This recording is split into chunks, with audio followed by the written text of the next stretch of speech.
It's called dispersal, and I'm thinking about this kind of scattering of fragments after an event.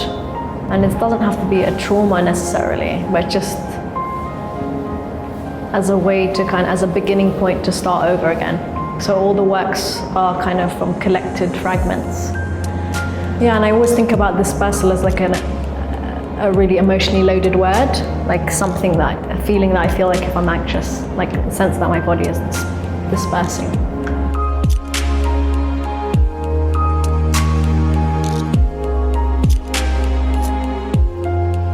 Silicone can have the same effect as latex, but it's not organic in the same way. My mother worked on a rubber tapping tree plantation, and she said when the rubber came out of the tree as this white milk and it coagulated, it would have this smell of feces.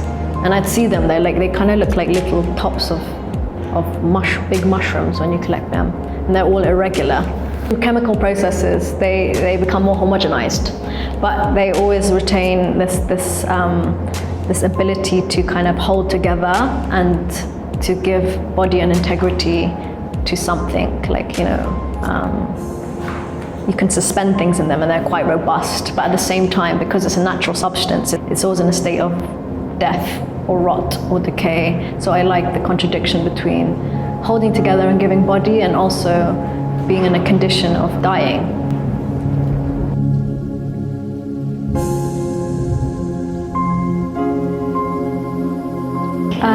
Yeah, I think of this spectrum between this very literal thing, which is the net, and then something schematic and abstract, which is a grid, them being the same thing but on the spectrum, and resonating very closely between each other. So we're looking at texture and then we're looking at an idea at the same time, like the pores in the skin and also just a field of color. So the formal and then the kind of visceral. The grid is a fixed system, and through that you can see like variation. So it's normally started off from a red grid, a red net, and then in a way, if you look at bruise, they're kind of modeled on bruises. That's how I think about color. So I don't really want to think too hard about it. There's always different cells at different levels of deterioration or healing, and then the skin, the type of pigmentation or melanin you have in the skin will change the look of the bruise.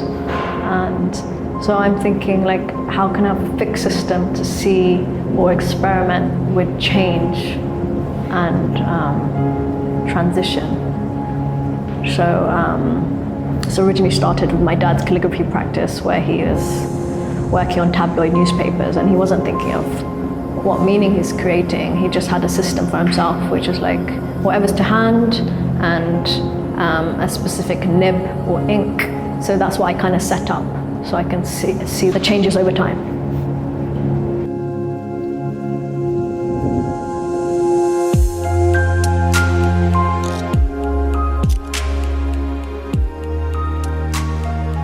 I title the works right at the end to identify something, so it would be the most identifiable one for me.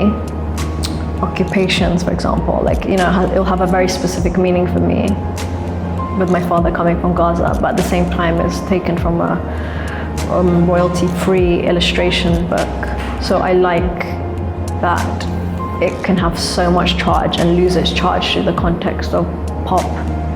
Because Kendall Jenner can change the meaning of occupations there with just one image.